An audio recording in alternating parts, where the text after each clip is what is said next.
In the forgotten hills of eastern Kentucky, where morning mist still clings to valleys that time seems to have abandoned, there exists a documented case that has puzzled historians for nearly 2 centuries.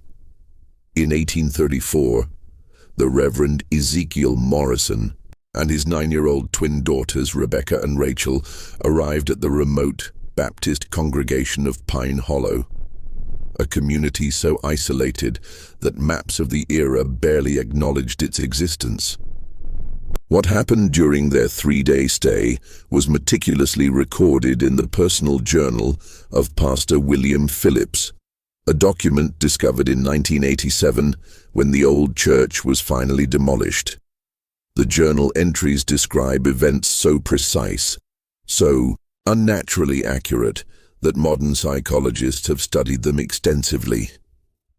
Yet none can explain how 2 young children could possess knowledge that defied every rational explanation. The Morrison twins didn't just predict future events. They revealed secrets buried for decades, described people they'd never met, and spoke of tragedies that occurred years before their birth. But perhaps most unsettling of all, every single detail they revealed proved to be absolutely, verifiably true.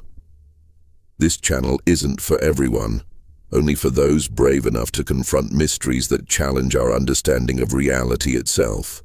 Before we dive deeper into the Morrison case, make sure you're subscribed, because we're about to uncover details that most historians refuse to discuss.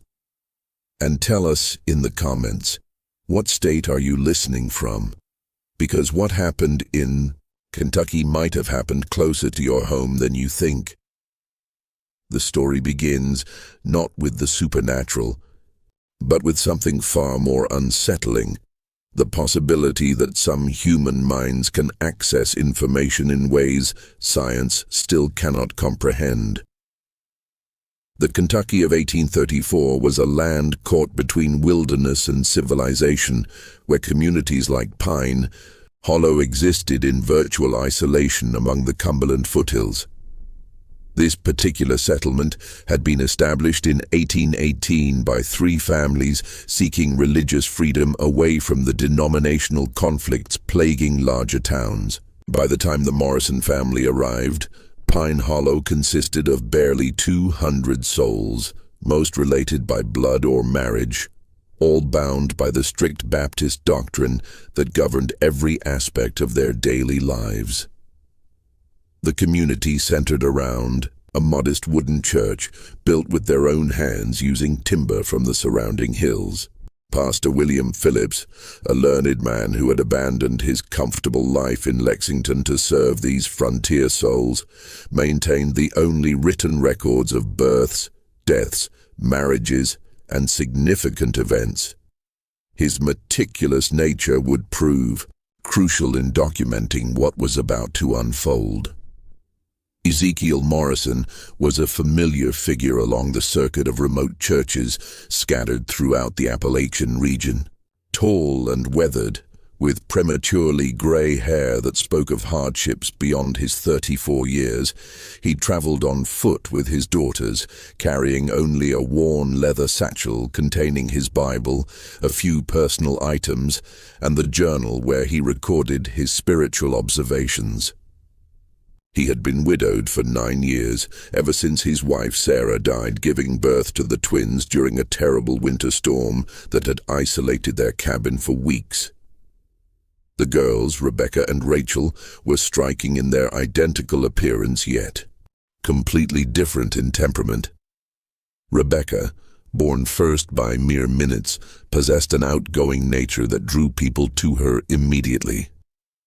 Her smile was infectious, her laughter genuine, and she spoke with the confidence of someone far older.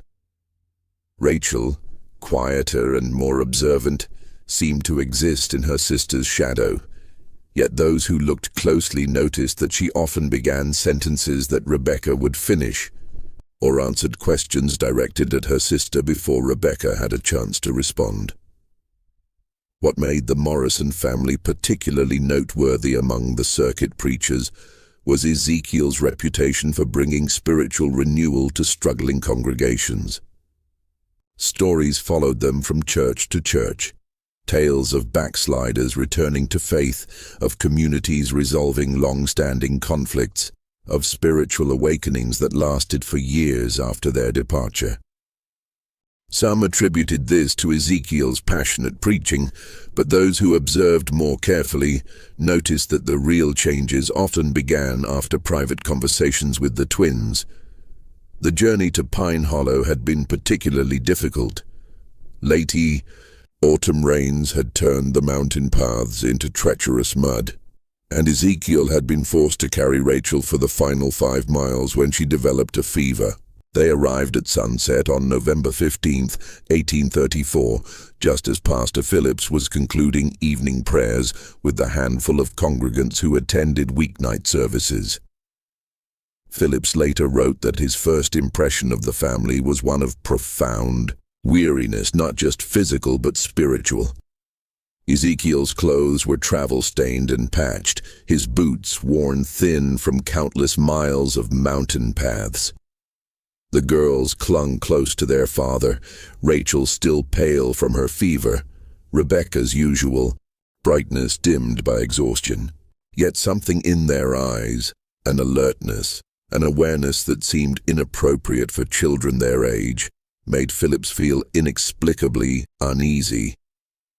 The congregation of Pine Hollow had extended hospitality to many traveling preachers over the years. But there was something different about the Morrisons from the very beginning. That first evening, as the family shared a simple meal with the Phillips family, Rebecca asked the pastor's wife about her garden, specifically inquiring whether the roses by the eastern fence had recovered from the blight that nearly killed them 3 summers ago. Mrs. Phillips had dropped her spoon, staring at the child in amazement. The rose blight had indeed occurred 3 years prior, devastating her prized flower garden, but it was not something she had mentioned to anyone outside the immediate community. When pressed, Rebecca simply smiled and said she had dreamed about roses while walking, and somehow knew that Mrs. Phillips grew the most beautiful ones in the county. This incident, recorded in Pastor Phillips's journal that very evening, would prove to be merely the first of many that would challenge everything the Pine Hollow community believed about the natural world. The next morning dawned gray and cold, with a bitter wind that rattled the windows of the small cabin where the Morrison family had been given shelter. Pastor Phillips rose early, as was his custom, to prepare for the day's sermon. He found Ezekiel already awake, sitting by the dying embers of the fire, his Bible open, but his eyes staring into the distance with an expression of deep concern. "The girls had disturbing dreams last night," Ezekiel explained when Phillips inquired about his troubled demeanor. "They often dream of the places we're going to visit, but these dreams were different, darker." Before Phillips could respond, Rebecca appeared in the doorway, her hair disheveled from sleep, but her eyes alert and focused. "Pastor Phillips," she said in her clear, childish voice, "in your church, beneath the 3rd floorboard from the altar, there's something hidden that shouldn't be there. Rachel dreamed about it, and I dreamed about why it's hidden." The pastor felt a chill that had nothing to do with the morning air.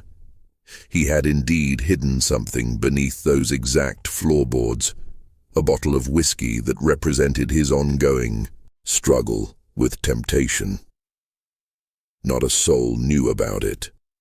He had placed it there during a moment of weakness 3 months prior, telling himself it was better to keep it close, where he could resist it daily, rather than to remove the temptation entirely. It was a secret that shamed him deeply, one he had confessed only to God in his private prayers. "What exactly did you dream, child?" Phillips asked, his voice barely steady. Rachel emerged from the shadows behind her sister, moving with that peculiar, silent grace that seemed to characterize her every action. "The bottle is brown," she said softly, "and it's wrapped in a piece of cloth that used to be a baby's blanket, a blue blanket." Phillips sank into his chair as if his legs could no longer support him. The cloth was indeed a remnant of a baby blanket. The blanket that would have belonged to the son he and his wife had lost in infancy 5 years earlier. He had wrapped the bottle in it as a reminder of his failures, both as a father who couldn't save his child and as a pastor who couldn't conquer his own weaknesses. Ezekiel watched his host's reaction with an expression that mixed sympathy with a weary familiarity. "It started when they were very young," he explained quietly. "At first, I thought it was merely childish intuition, the way young ones sometimes sense things adults miss. But as they grew older, their insights became more specific, more impossible to explain through natural means. That Sunday service would be remembered by every member of the Pine Hollow congregation for the rest of their lives. Ezekiel's sermon was powerful, but not unusual for a circuit preacher. A passionate call for spiritual renewal and confession of sins. It was what happened afterward that defied all rational explanation. As the congregation began to file out, Rebecca approached. Samuel Turner, a prosperous farmer known for his generosity to the church and his standing in the community. She looked up at him with her innocent blue eyes and said, "Mr. Turner, the money you've been taking from the church collection isn't really stealing if you put it back, is it? Papa says God forgives those who repent." The color drained from Turner's face. For 6 months, he had been skimming small amounts from the collection plate to cover debts from a failed investment in a Louisville business venture. He had told himself he would replace every penny once his financial situation improved, but the missing money had been eating at his conscience like a cancer.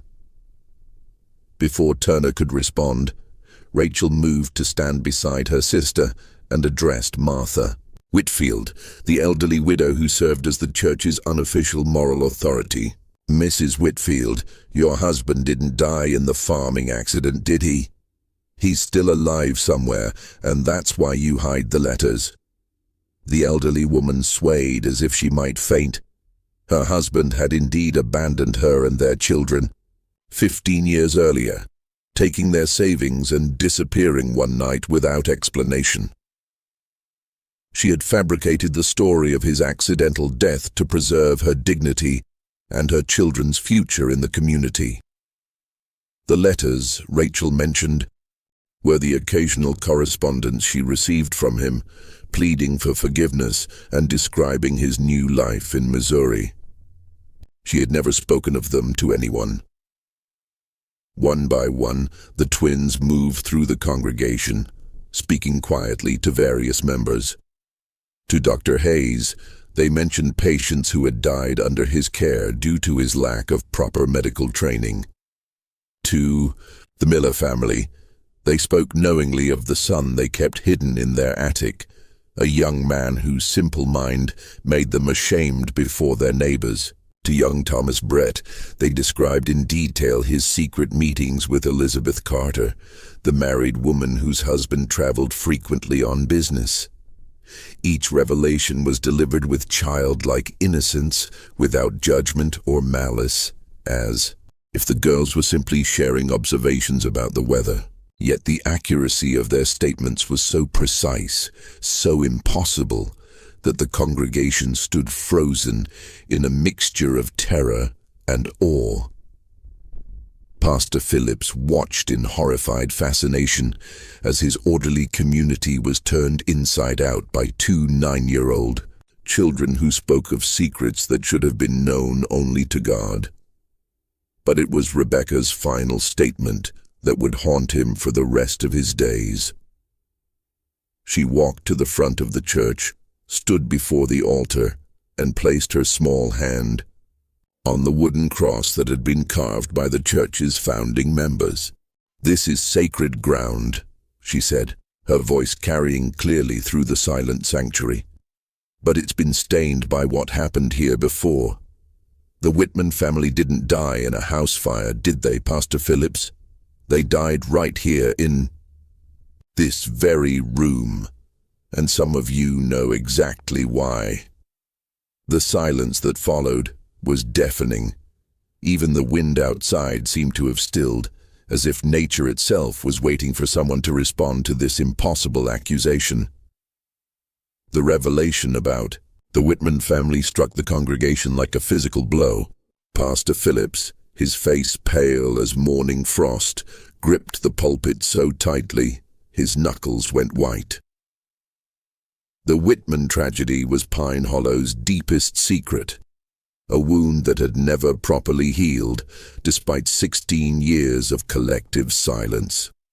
1818, when Pine Hollow was still a struggling settlement of barely 50 souls, the Whitman family had been among its most prominent members. Jacob Whitman served as both blacksmith and unofficial leader, while his wife Mary was known for her skill with herbal remedies and her gentle way with difficult births. Their twin daughters, Hope and Faith, had been the community's darlings, bright, beautiful 9-year-old girls who sang in the church choir and helped their mother tend to the sick.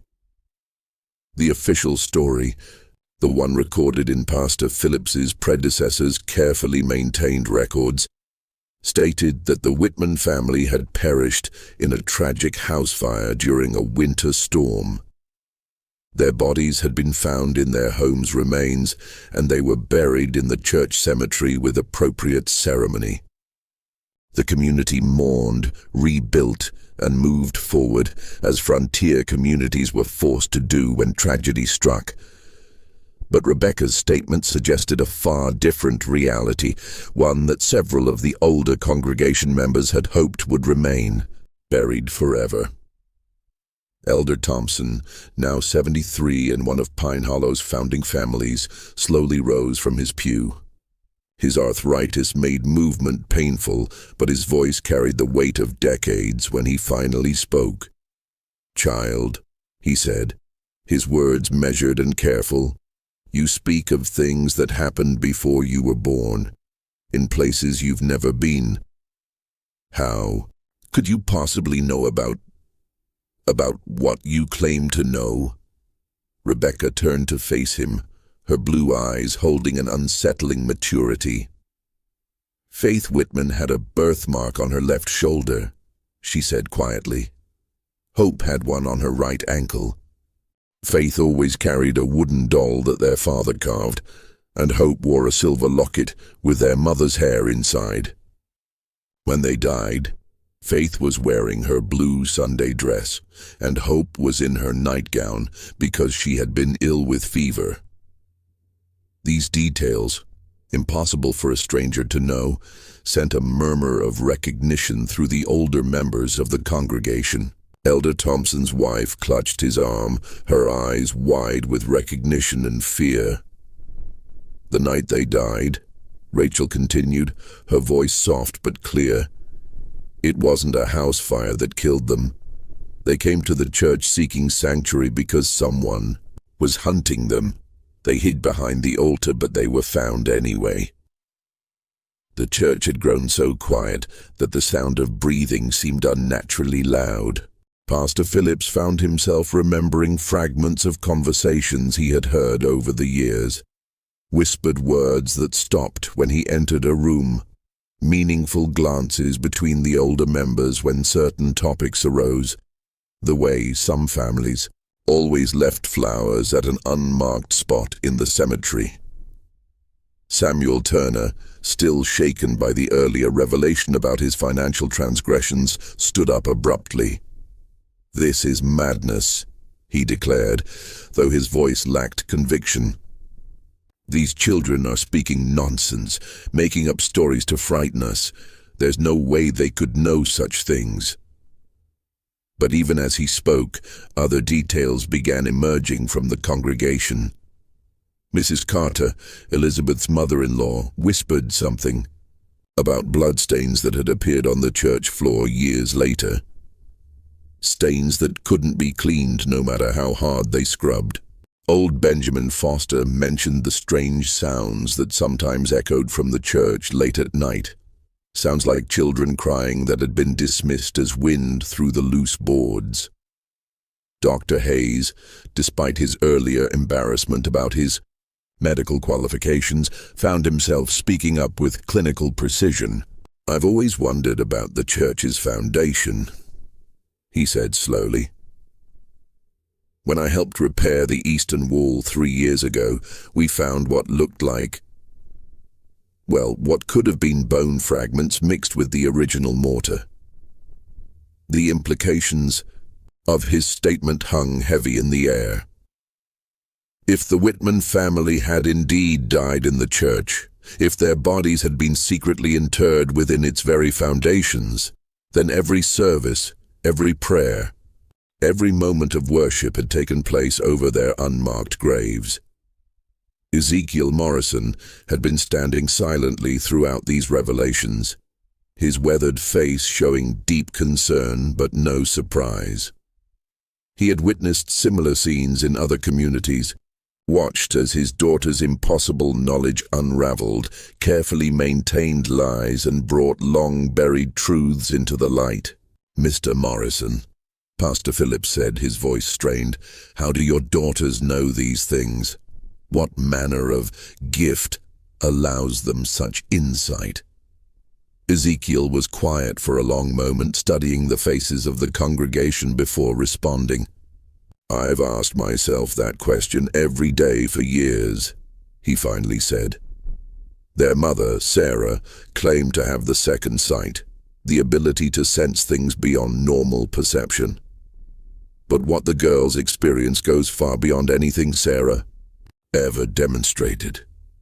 They dream of places they've never seen, speak of people they've never met, know details about events that occurred before their birth. He paused, looking at his daughters with a mixture of love and profound sadness. "At first, I believed it was a blessing, a divine gift that would help me minister to troubled souls. But over the years, I've begun to wonder if it's something else entirely. The knowledge they possess, it comes with a cost. They carry the weight of everyone's secrets, everyone's pain. They know things children should never have to know." As if summoned by their father's words, the twins moved to stand together at the front of the church. For the first time since their arrival, they looked truly like the children they were, small, vulnerable, and overwhelmed by the adult world swirling around them. "We don't choose what we see," Rebecca said, her earlier confidence replaced by a weariness that seemed far too old for her young face. "The dreams come whether we want them or not. We see what was, what is, and sometimes what will be." Rachel nodded, her hand finding her sister's. "The Whitman sisters visit our dreams sometimes. They want people to know what really happened to them. They want someone to remember them properly." The church fell silent again, but this time it was the silence of people grappling with concepts that challenged their fundamental understanding of reality. Some faces showed skepticism, others fear, and still others a dawning hope that perhaps death was not the final ending they had always believed it to be. Pastor Phillips found himself at a crossroads that would define the rest of his ministry. He could dismiss the twins' claims as childish fantasy or deliberate deception, preserving the community's carefully maintained stability. Or he could pursue the truth, no matter where it led, and risk destroying the foundations upon which Pine Hollow had been built. The decision would prove to have consequences that none of them could have anticipated. That evening, as shadows lengthened across Pine Hollow's narrow streets, Pastor Phillips found himself unable to concentrate on his usual evening prayers. The twins' revelations had shaken him to his core, not just because of their accuracy, but because they had forced him to confront questions he had been avoiding for years. He had arrived at Pine Hollow 5 years earlier, eager to serve God in the wilderness and to escape the theological controversies that plagued the more established churches in Kentucky's larger towns. His predecessor, Pastor Mordecai Hayes, had left behind meticulous records of births, deaths, and significant events, but Phillips had always noticed gaps in the documentation from the settlement's earliest years. The winter of 1818 in particular seemed oddly sparse in recorded details. There were entries about harsh weather, supply shortages, and the deaths of several elderly residents, but the Whitman family's tragedy was mentioned only briefly. Jacob Whitman, his wife Mary, and their twin daughters Hope and Faith perished in a house fire on the night of December 21st. Their earthly remains were committed to the ground with appropriate Christian ceremony. What had always struck Phillips as strange was the lack of detail about such a significant event. Pastor Hayes had been thorough in his documentation of even minor incidents, yet the death of an entire family, particularly one as prominent as the Whitmans, had been recorded with unusual brevity. Determined to understand what the Morrison twins might have uncovered, Phillips began searching through the church's stored records with new eyes. Hidden beneath years of accumulated documents, he discovered a small leather journal he had never seen before. The pages were water-stained and fragile, but the handwriting was clearly Pastor Hayes's own. What Phillips read by candlelight that night would change his understanding of Pine Hollow's history forever. The journal revealed that Pastor Hayes had been deeply troubled by the circumstances surrounding the Whitman family's death. According to his private notes, Jacob Whitman had discovered something disturbing about certain members of the community, something significant enough that he had demanded a public confession and reparation. The nature of the discovery wasn't clearly stated, but Hayes's entries suggested it involved financial impropriety and possibly worse. On the night of December 20th, 1818, Jacob Whitman had apparently confronted several community leaders in a heated meeting that lasted until well after midnight.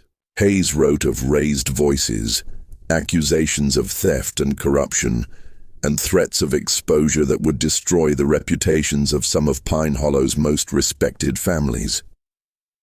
The final entry, dated December 22nd, was particularly chilling. "The Lord forgive us all for what was done." Jacob and his family came to the church seeking sanctuary, but they were followed. I heard the children crying, then silence. When morning came, we found them as they had been left. Elder Thompson and the others insisted we must protect the community's future, that the truth would destroy us all. I have agreed to their plan. May God have mercy on my soul. Phillips set down the journal with trembling hands.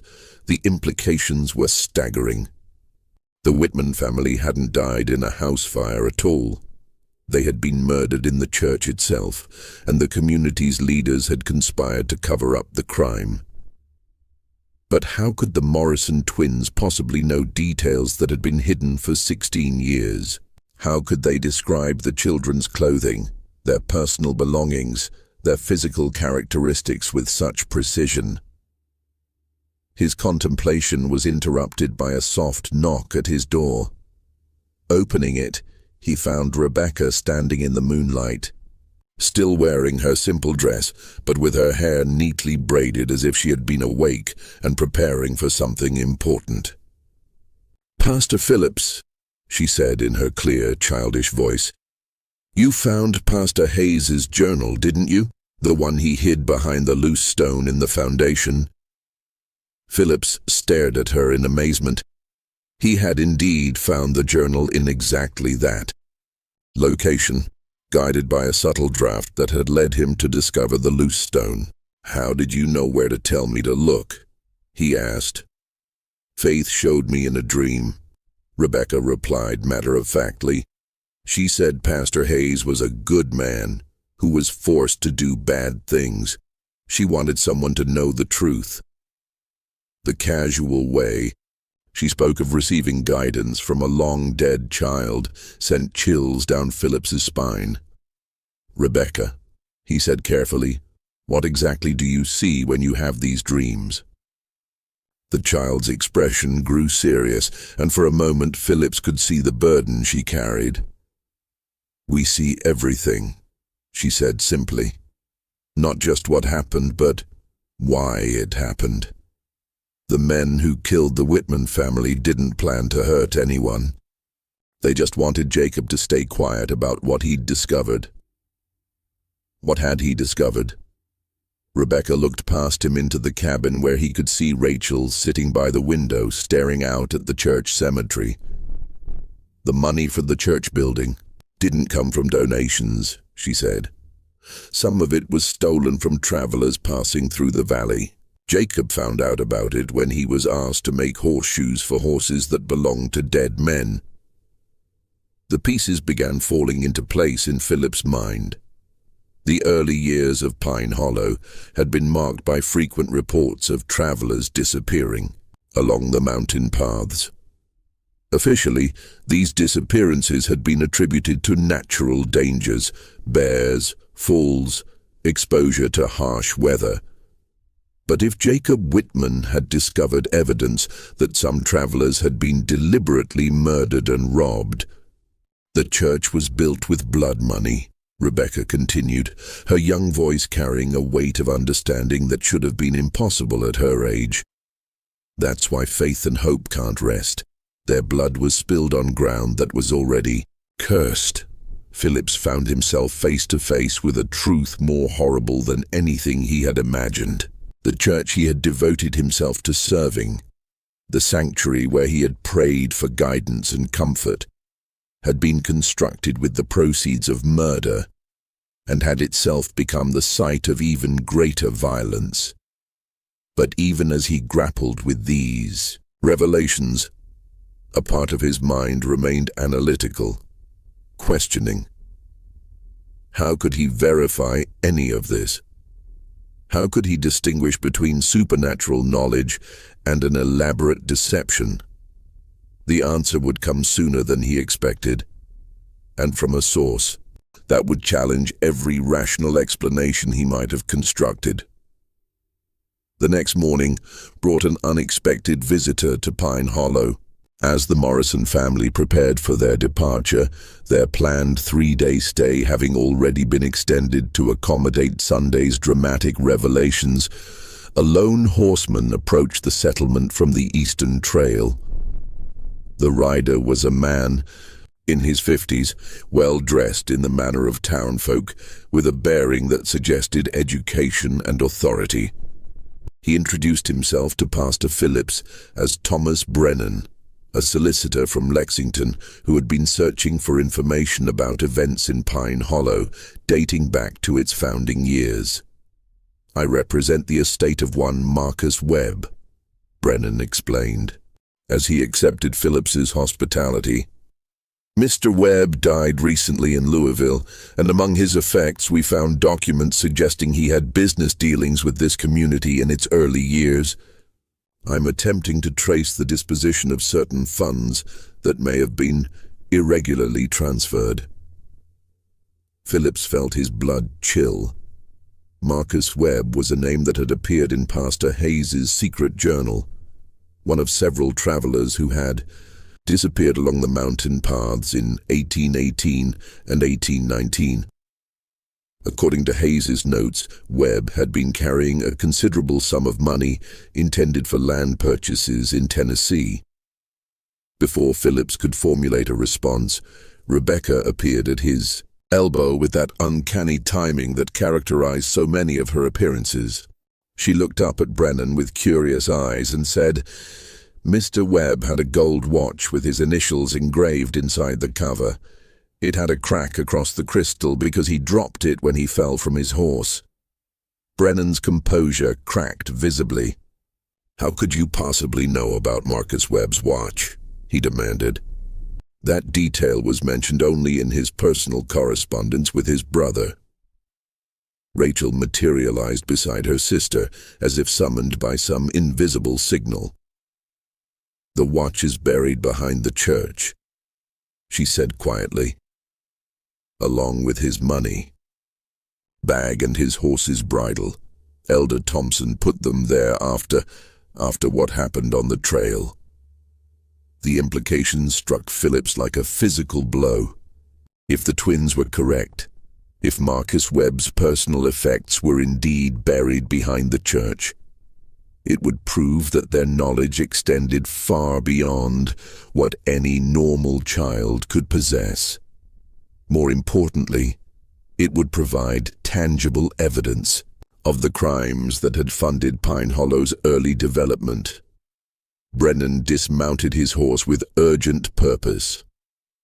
"I demand that we excavate the area immediately," he declared. "If what these children claim is true, we're looking at evidence of robbery and murder." Elder Thompson, who had been observing the exchange from a distance, approached with obvious reluctance. At 73, he was the only surviving member of the original leadership council that had made the decisions in those early years. His weathered face showed a mixture of resignation and defiance.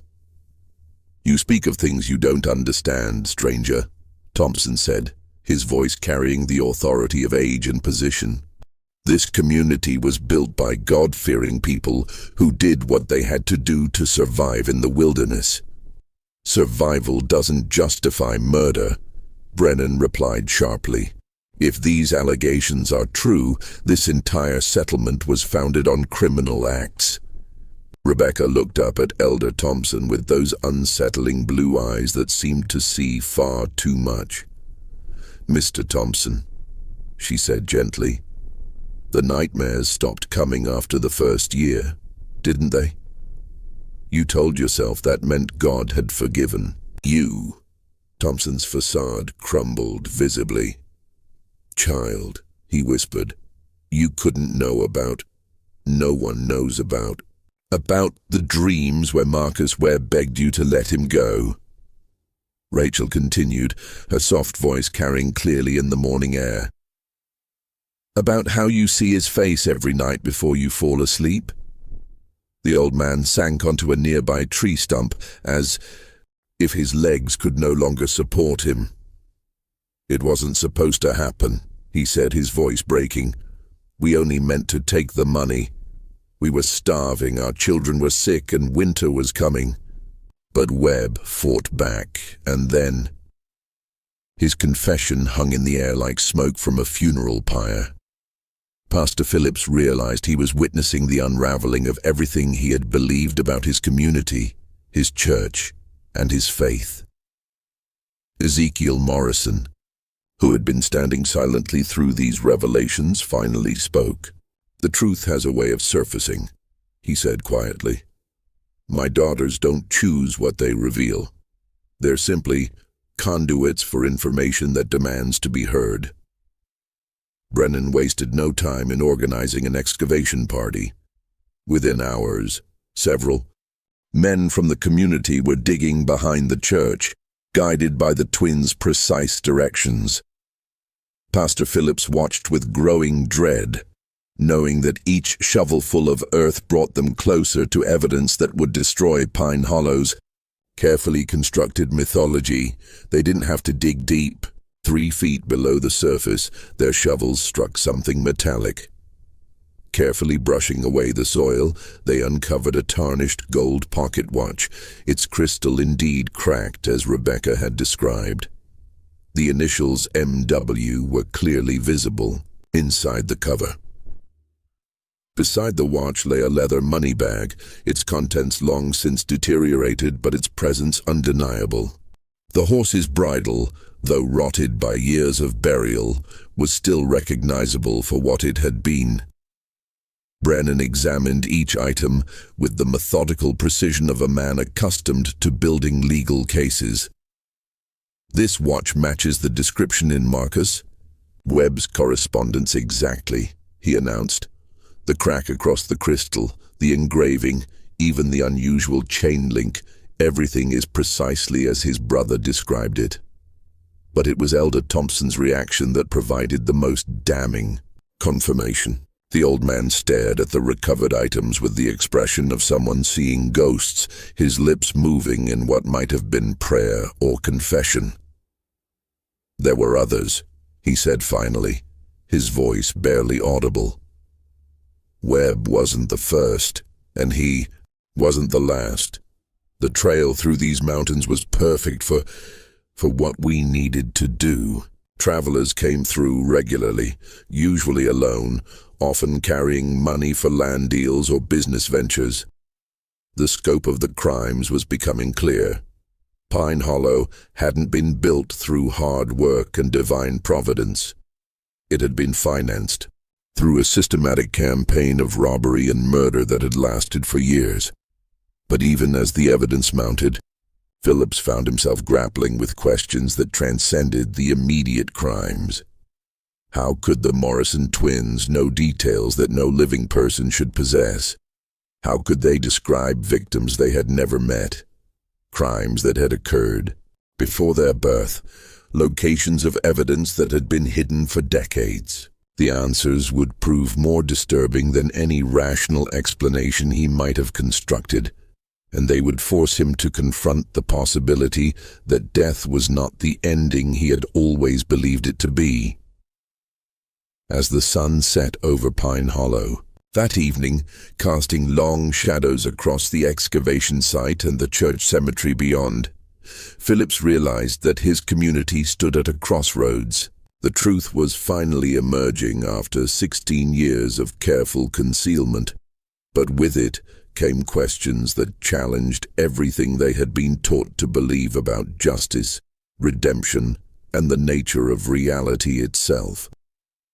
The Morrison twins stood, together in the growing darkness, their small figures silhouetted against the church that had been built with blood money and consecrated with innocent blood.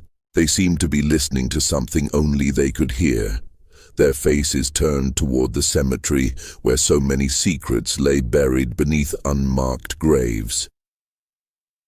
Tomorrow would bring reckoning, but tonight belonged to the dead who had finally found.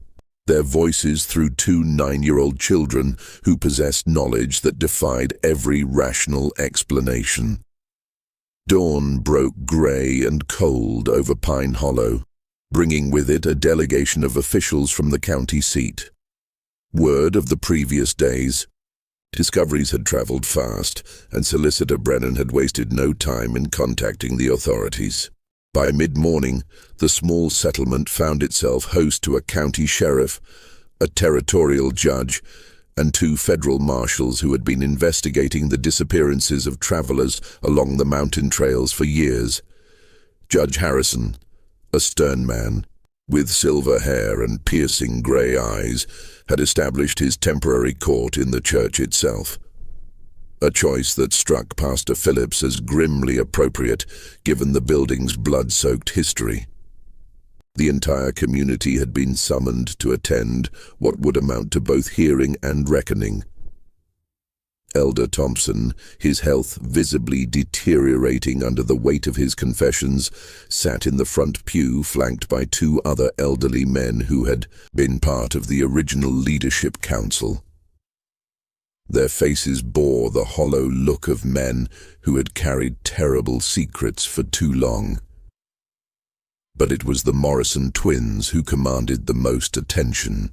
Judge Harrison had initially been skeptical of claims that 2 children possessed supernatural knowledge, but the previous day's discoveries had forced him to reconsider. He had spent the morning interviewing them separately, trying to determine how they could possibly know details about crimes that predated their births. Rebecca Morrison, Judge Harrison said, his voice echoing in the wooden church. Please tell this court exactly how you know the location of Marcus Webb's personal effects. Rebecca stood in the witness area, looking impossibly small beneath the weight of adult attention. Faith Whitman told me in a dream, she said simply. She said the men who killed her family were the same ones who killed the travelers. She wanted everyone to know the truth.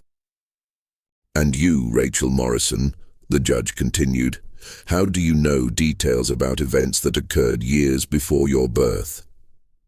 Rachel's voice was barely audible as she responded. The dreams come to both of us. We see what happened as if we were there. We see the fear in people's eyes. We hear their last words. We feel their pain. Judge Harrison leaned forward in his chair. Are you claiming to communicate with the spirits of the dead? Ezekiel Morrison rose from his seat. Your Honor, if I may, my daughters have never claimed to understand their abilities. They simply report what they experience. I've witnessed them provide accurate information about dozens of communities we've visited, information they couldn't possibly have obtained through normal means.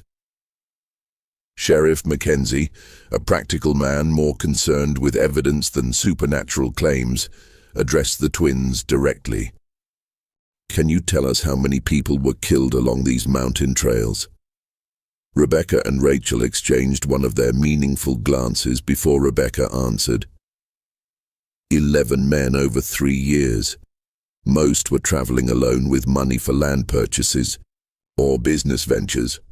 One was a preacher like Papa, but he carried gold coins sewn into his saddle. The specificity of their answer sent murmurs through the assembled crowd. Rachel continued where her sister left off, their tag team delivery, as unsettling as always. The preacher's name was Samuel Collins. He was going to establish a new church in Tennessee. His horse was a bay mare with a white star on her forehead. Sheriff Mackenzie consulted a worn notebook he had pulled from his coat. His face grew pale as he found the entry he was looking for. Samuel Collins disappeared along this route in September of 1819, he confirmed. The description of his horse matches our records exactly. But it was what happened next that would shake everyone present to their very core. Elder Thompson, his hands trembling with age and guilt, struggled to his feet. Your Honor, he said, his voice cracking, I can bear this burden no longer. What these children say is true, every word of it. But there's something else, something worse than the murders we committed. The church fell silent, except for the sound of wind through the loose boards and the distant cry of a hawk circling overhead. The Whitman family, Thompson continued, tears streaming down his weathered cheeks.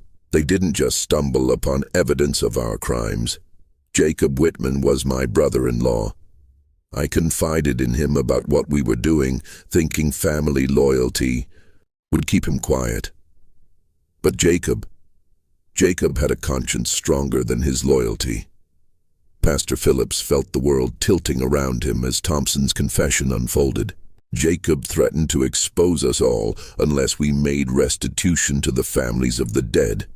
He said he would ride to Lexington himself and report our crimes to the territorial authorities. We couldn't let that happen.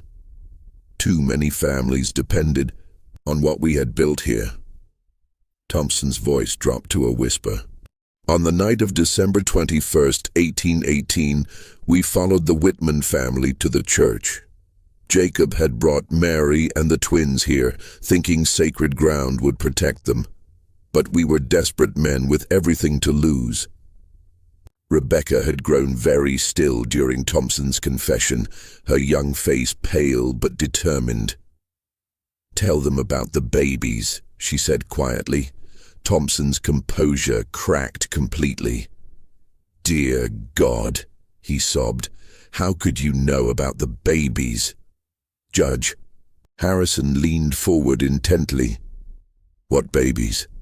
Explain yourself, man." "Mary Whitman was with child when we killed her," Thompson said, the words seeming to tear from his throat. 8 months along with twins. The doctor said they might have lived if we had gotten help instead of—" He couldn't finish the sentence. Rachel stepped forward, her soft voice carrying clearly through the stunned silence. "That's why we can see everything so clearly. Faith and Hope Whitman weren't the only children who died that night. They're unborn. Sisters died with them. 4 souls crying out for justice." The theological implications of Rachel's statement sent shockwaves through the assembled crowd. If the twins were somehow channeling the spirits of the dead Whitman children, including the unborn, it suggested an understanding of the afterlife that challenged fundamental Christian doctrine. Dr. Hayes, the community's unofficial physician, found his voice. "I assisted with the burial," he said slowly. We found evidence of the pregnancy, but we told ourselves the babies had been too young to have souls, that they wouldn't need proper burial rites. Every soul matters to God, Ezekiel," Morrison said firmly. "Every life, no matter how brief, has eternal significance." But Judge Harrison was more concerned with earthly justice than theological debate. "Mr. Thompson, are you confessing to the murder of Jacob Whitman, his wife Mary, their twin daughters, and 2 unborn children?" "I am," Thompson replied, his voice hollow with despair. "And to the murders of 11 travelers who trusted us with their lives. We are all guilty, myself, Samuel Bradford, and Marcus Perry. We planned it together. We carried it out together, and we've hidden it together for 16 years. The 2 other elderly men named in Thompson's confession sat in stunned silence, their faces masks of resignation and terror. The weight of 16 years of collective guilt had finally become too heavy to bear. Sheriff Mackenzie stood and began placing the 3 men under arrest, but Judge Harrison raised a hand to stop him. "Before we proceed with formal charges," the judge said, "I need to understand how these children could possibly know details that were never recorded, never spoken of, never shared outside the circle of perpetrators." Rebecca looked up at the judge with those unnaturally knowing blue eyes. "Your Honor," she said in her clear, childish voice, "some truths are too big to stay buried forever. The Whitman sisters and their unborn babies have been waiting 16 years for someone to hear their story." "But how do you hear them?" Judge Harrison pressed. "What mechanism allows this communication?" Rachel joined her sister at the front of the church. "We don't understand it any more than you do," she said honestly. "Ever since we were very small, we've had dreams about places we've never been and people we've never met. Papa says our mama had the gift of second sight, but what we experience is different." "Different how?" Rebecca and Rachel exchanged one of their meaningful glances before Rebecca answered.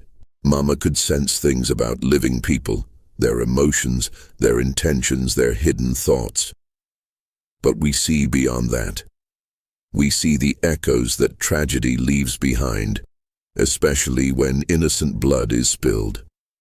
Ezekiel Morrison had been listening to his daughters with growing concern. "Your Honor," he said, "I've spent years trying to understand my daughter's abilities. I've consulted with ministers, doctors, and scholars throughout Kentucky and Tennessee. None can explain it, but all have witnessed its accuracy. Judge Harrison was quiet for a long moment, studying the twins with a mixture of fascination and unease. "Miss Rebecca, Miss Rachel," he said finally, "if you truly possess this gift, then perhaps you can tell us where the bodies of the other victims were disposed of."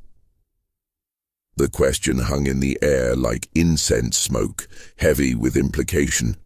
If the twins could locate the remains of Marcus Webb and the other murdered travelers, it would provide the final proof needed to close cases that had baffled authorities for years.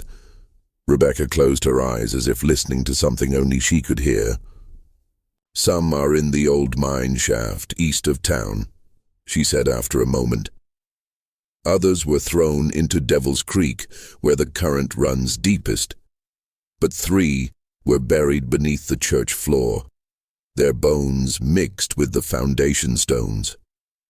The revelation that 3 murder victims had been interred beneath the church itself sent a collective shudder through the congregation. Pastor Phillips realized with horror that he had been conducting services, celebrating communion, and offering prayers for salvation while standing directly over the unmarked graves of innocent men. Sheriff Mackenzie looked to Judge Harrison for direction. "Your Honor, if we're to verify these claims, we'll need to excavate the church floor itself." "And we will," Judge Harrison replied grimly. "But first, I want to understand the full scope of these crimes." He turned back to Elder Thompson. "Where is the money stolen from these victims? What was done with their possessions?" Thompson gestured weakly toward the church building around them. "Everything went into building our community. The church, the school, the mills, all of it was built with blood money. We told ourselves we were creating something good from something evil, that God would forgive us if we used the money for righteous purposes." "And the victims' families?" Judge Harrison asked. "Did any of you consider the wives, children, parents who never learned what happened to their loved ones?"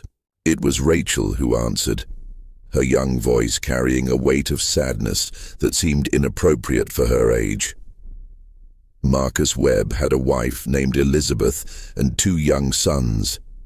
Samuel Collins was engaged to be married to a woman named Catherine who waited for him until she died of consumption 3 years later. Most of the others had families who spent years wondering, hoping, grieving without closure." The specificity of her knowledge about the victims' personal lives was perhaps the most unsettling aspect of the entire ordeal. These weren't just names and dates. The twins spoke of the murdered men as if they had known them personally, as if they carried the weight of their unfulfilled dreams and abandoned responsibilities. Judge Harrison stood and addressed the assembled crowd. "This court will recess while we conduct a thorough investigation of the claims made here today. Sheriff Mackenzie will coordinate the excavation of the church floor and the search of the locations identified by the Morrison children. Elder Thompson, Samuel Bradford, and Marcus Perry will remain in custody pending formal charges." As the 3 elderly men were led away in shackles, the congregation began to disperse in stunned silence. 16 years of carefully maintained lies had crumbled in a single morning, leaving a community to grapple with the knowledge that their entire foundation was built on murder and deceit. But for Pastor Phillips, the most disturbing questions remained unanswered.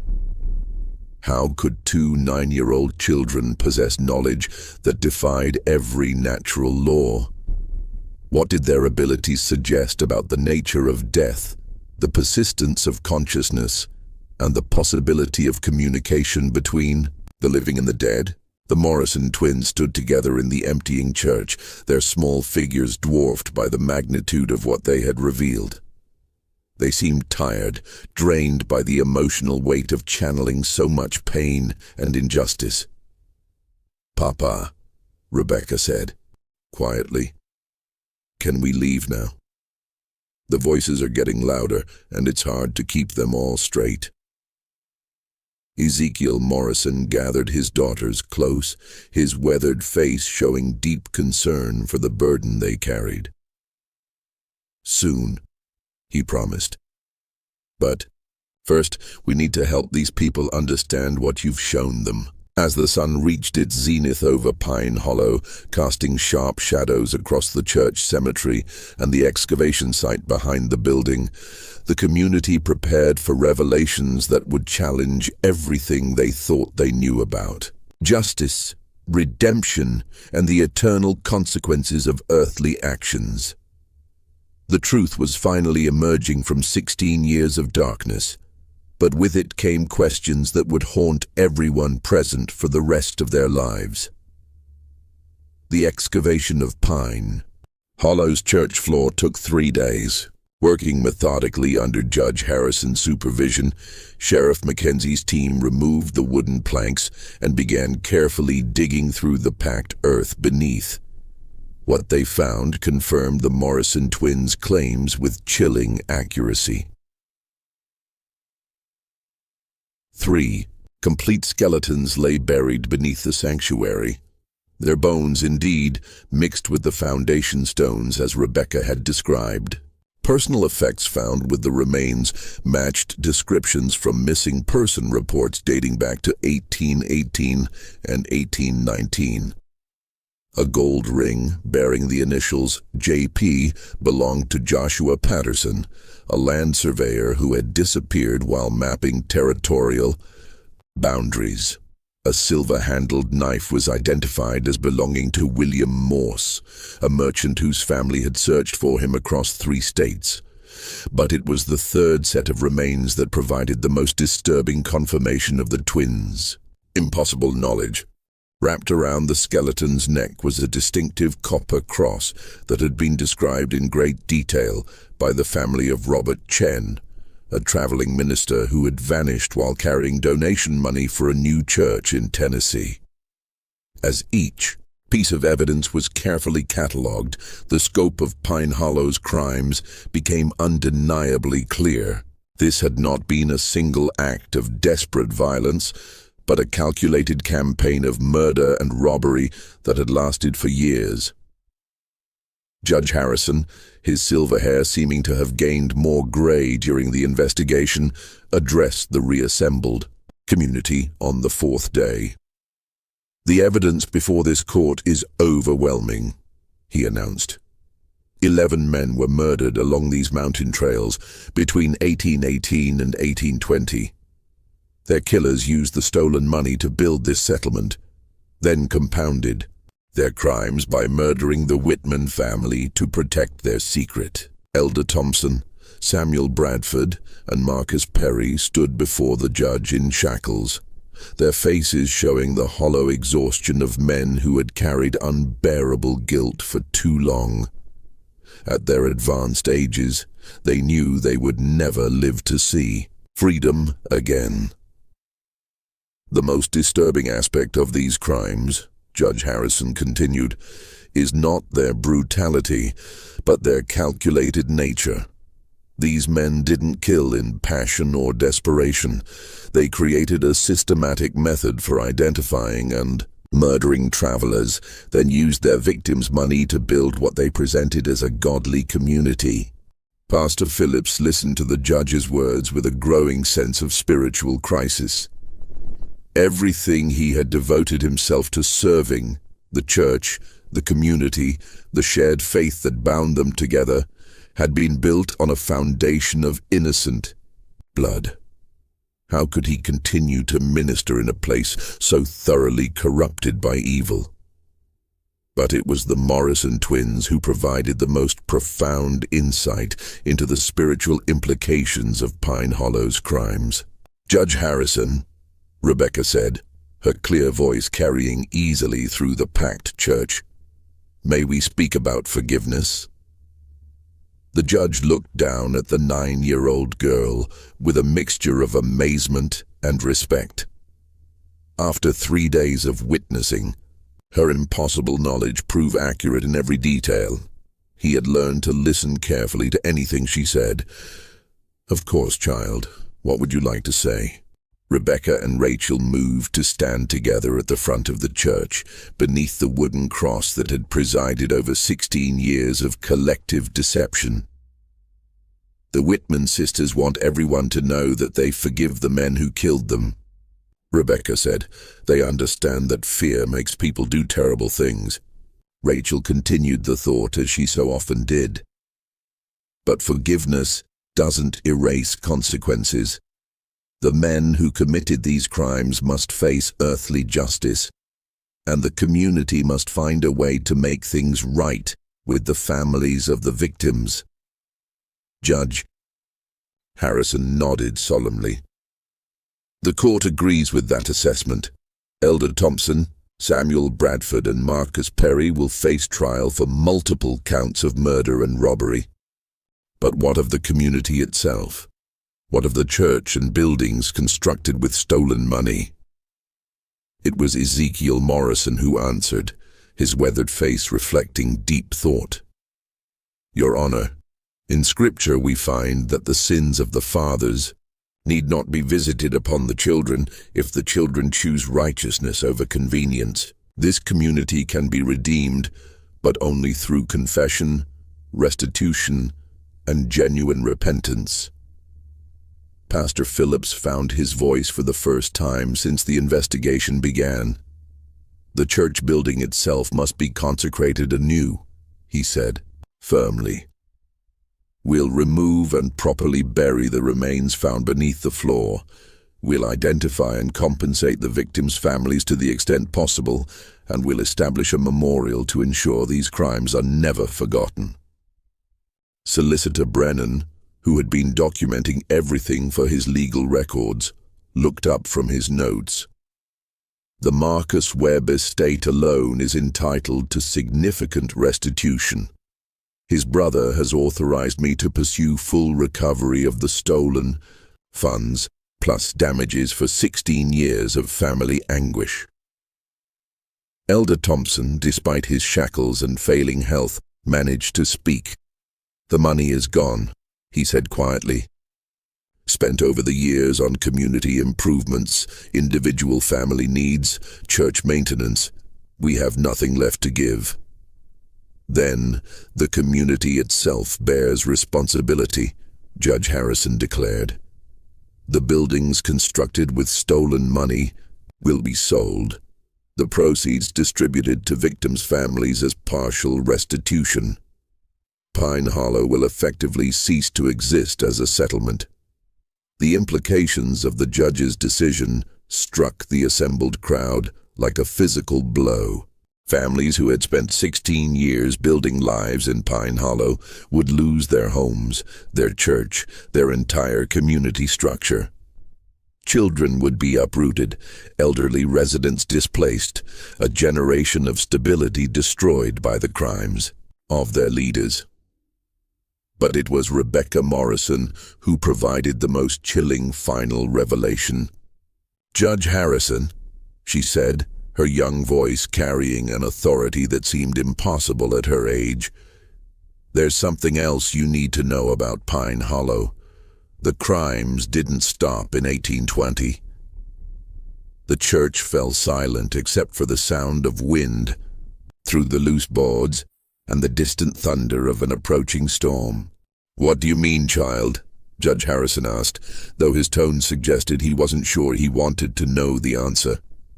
Rachel stepped forward to stand beside her sister. "The mine shaft where some of the bodies were thrown.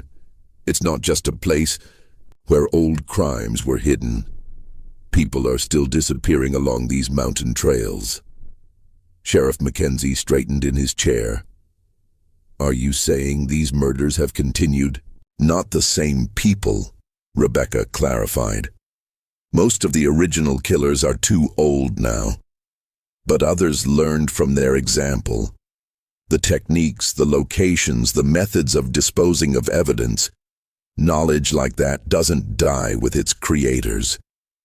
The Implications of her statement sent shockwaves through the assembled crowd. If the twins were correct, Pine Hollow's crimes had spawned a tradition of violence that had persisted for decades, claiming additional victims whose disappearances had been attributed to natural dangers. Judge Harrison rose from his chair, his face grim with determination. Sheriff Mackenzie, we'll need to expand our investigation immediately. If there are more recent crimes connected to this location, we must uncover them all. As the legal proceedings continued around them, the Morrison twins stood quietly together. Their impossible burden finally lifted after 3 days of revelation and testimony. They had served as voices for the dead, conduits for justice denied, instruments of truth that could no longer be suppressed. Ezekiel Morrison gathered his daughters close, his weathered face showing deep relief mixed with concern for what lay ahead.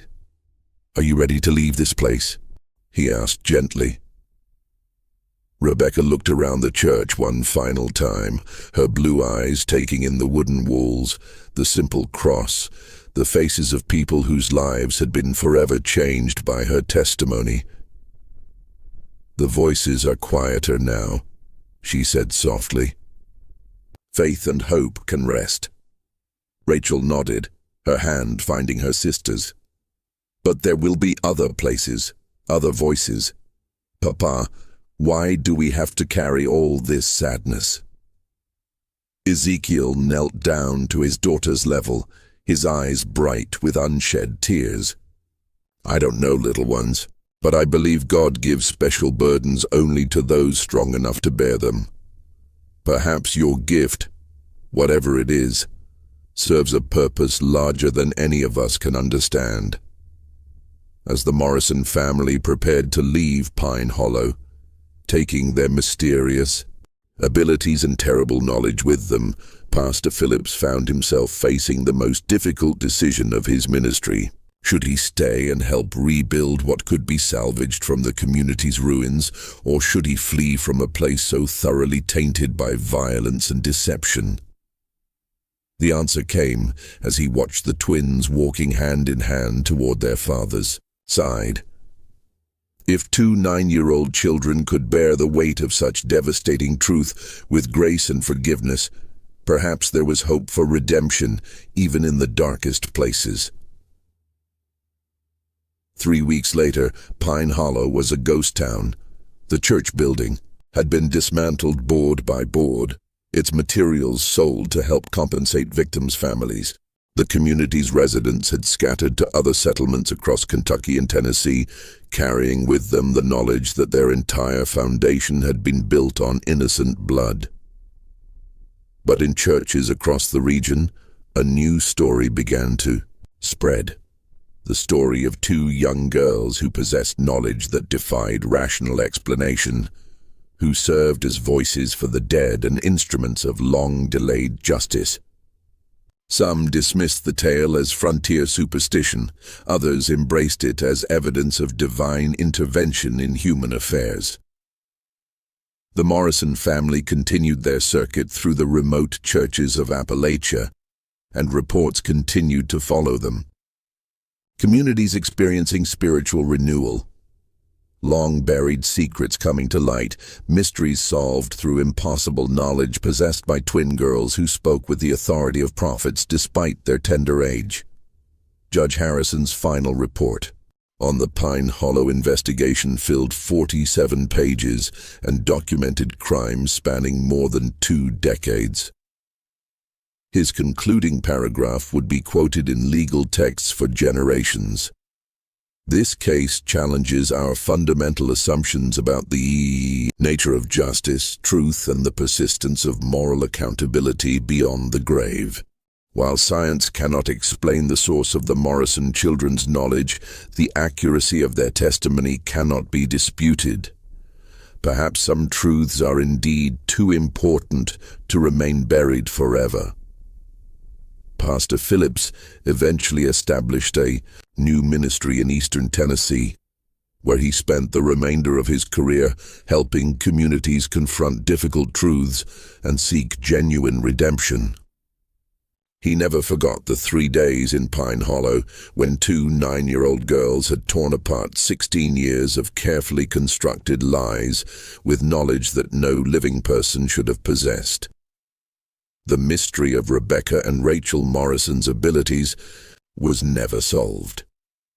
Medical experts of the era had no framework for understanding their impossible knowledge, and religious authorities were divided on whether their gifts represented divine blessing or something far more complex.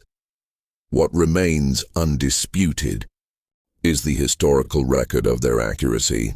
Every detail they revealed about Pine Hollow's crimes proved correct. Every location they identified yielded the evidence they claimed would be found. Every secret they exposed was verified through independent investigation. But perhaps the most unsettling aspect of their story is not what they revealed about the past, but what they suggested about the nature of justice itself. If the dead truly cannot rest while their murders remain hidden, if innocence possesses some power to transcend death and demand accountability, then perhaps our understanding of moral consequence extends far beyond the boundaries of earthly life. The Morrison twins vanished from historical record sometime in the 1840s, their fate as mysterious as their abilities.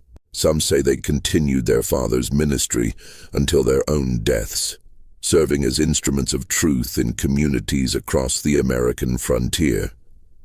Others believe they eventually learned to suppress their terrible gift and lived quiet, normal lives far from the circuit churches where their reputation had been established. But in the remote corners of Appalachia, in settlements where old secrets still fester and ancient crimes remain unpunished, travelers sometimes report encountering twin sisters who possess knowledge no living person should have. They speak of the dead with casual familiarity, reveal truths that have been buried for generations, and remind the guilty that some forms of justice transcend the limitations of mortal law. Whether these encounters represent the same Morrison twins, their spiritual legacy, or something else entirely, remains a mystery that science cannot solve and faith cannot fully explain. What we know with certainty is that truth, like energy, can neither be created nor destroyed, only transformed from one state to another, and sometimes, just sometimes, it finds voices willing to speak for those who can no longer speak for themselves. The files on the Pine Hollow investigation remain in the Kentucky State Archives, available to researchers who wish to verify the extraordinary claims made in this account. Judge Harrison's meticulous documentation, Sheriff Mackenzie's evidence reports, and Pastor Phillips's personal journals all corroborate the essential facts of this case. But the deeper mystery, the question of how 2 9-year-old children could possess impossible knowledge and serve as voices for the dead, remains as unsolved today as it was in 1834. Some truths, it seems, are destined to remain beyond the reach of human understanding, dwelling in that shadowland between faith and reason, where the most profound mysteries of existence continue to elude our grasp. Do you believe the Morrison twins truly communicated with the spirits of murder victims? Do you think their knowledge could be explained through natural means we simply don't understand? The evidence supports their accuracy, but the source of their abilities remains one of history's most compelling unsolved mysteries. What's your theory about the Morrison twins? Share your thoughts in the comments below. Are you brave enough to consider the possibility that death is not the end of consciousness? Or do you believe there's a rational explanation for their impossible knowledge? Don't forget to subscribe for more mysteries that challenge everything we think we know about reality, and hit that notification bell so you never miss stories like this one. Until next time, remember that some secrets refuse to stay buried forever, and sometimes the most innocent voices carry the most devastating truths.